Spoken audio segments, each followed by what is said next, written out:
NR1 e as novas adequações que as empresas precisarão fazer até o dia 24 de maio de 2025. Eu vou te explicar o que são essas mudanças. Então, pessoal, a NR1 é um conjunto de diretrizes que estabelece condições adequadas de saúde e segurança no ambiente de trabalho, certo? O que é importante medir na NR1, né? O que ela defende, digamos assim? A questão dos riscos psicossociais. Então, da gente fazer, né, uma análise de que se existem esses riscos psicossociais, certo? E que se não existem, trabalhar maneiras de prevenção. Então, o que tá dentro desses riscos psicossociais? Assédio moral e sexual no trabalho, carga mental excessiva, estresse, pressão psicológica, né? Quais as consequências desses riscos psicossociais?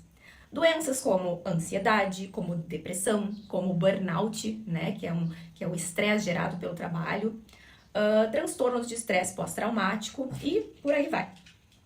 Como as empresas elas podem lidar com os riscos psicossociais? Primeiro, fazendo uma análise, né, identificando aonde que pode existir estes riscos, certo?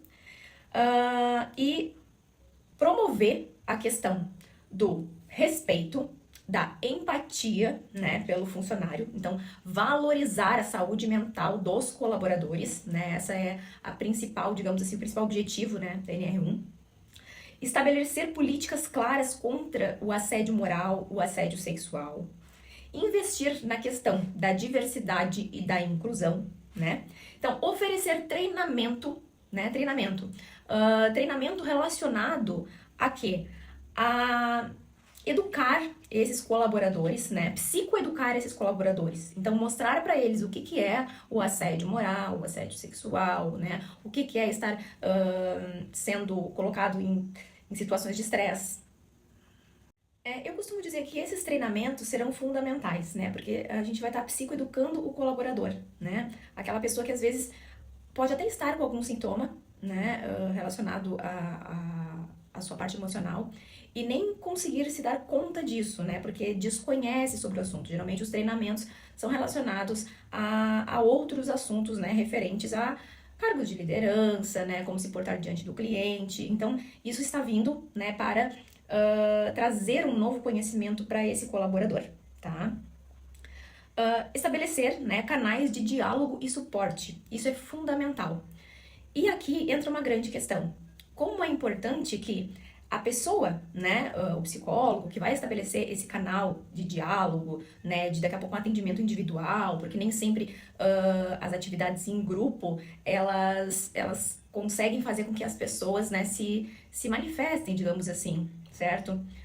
Em suas dores, né, em seus sofrimentos. Então, é importante que essa pessoa não seja ligada diretamente à instituição. Por quê? Porque muitos colaboradores eles têm medo da represália, né? Então tem que ser uma pessoa mais neutra, que vai conseguir fazer esse canal de comunicação de uma forma clara e de uma forma neutra, tá? Então, o diálogo, né? O suporte, tanto esse suporte pode ser em atividades de grupo, como em atendimentos individuais, né? Eu digo que é de extrema necessidade, tá? E ter como principal objetivo, né, a inclusão dos riscos psicossociais, né? Para isso a gente precisa fazer um mapeamento, então o profissional vai na instituição, faz um mapeamento, né, conversa com alguns colaboradores e aí leva para a direção, né, o que poderia estar mudando, de que forma poderia estar mudando, de uma forma que impacte também menos, né, digamos assim, não existam tantas mudanças, certo? Bem, e como gerenciar esses riscos psicossociais? O profissional precisa ir para dentro, né, da empresa e cumprir algumas etapas para esse gerenciamento, que seria o quê? O levantamento, a identificação, a avaliação e um diagnóstico, né? Do que tá ok, do que poderia ser mudado e de que forma ser mudado, né? E depois do diagnóstico, o planejamento no controle desses riscos e dos perigos psicossociais no trabalho, né? O que seria esse planejamento? As atividades, né, que podem ser de grupo, os treinamentos, né? Quando se perceber que alguém precisa de um atendimento individual, esse profissional vai estar oferecendo esse atendimento individual, um profissional qualificado, né? Um psicólogo qualificado para fazer realmente uma avaliação, né? E trabalhar durante a terapia, né? Os aspectos que mais têm interferido, digamos assim, né? No estresse, certo?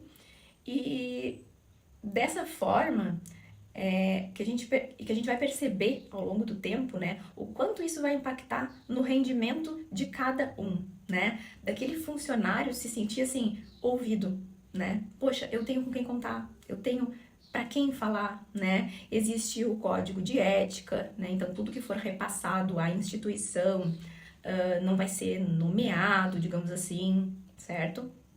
Então, existe todas essas questões, como eu falei, do profissional não ser vinculado à empresa em si, porque senão muitos aspectos vão acabar ficando escondidos por medo, é um medo natural do funcionário, tá? Então, eu estou aqui, estou à disposição, né? Caso necessitem, caso precisem tirar dúvidas, caso queiram conversar, me chamem, pois para mim vai ser um prazer, né? Trabalhar aí com a saúde mental dos colaboradores da sua empresa. Um grande abraço.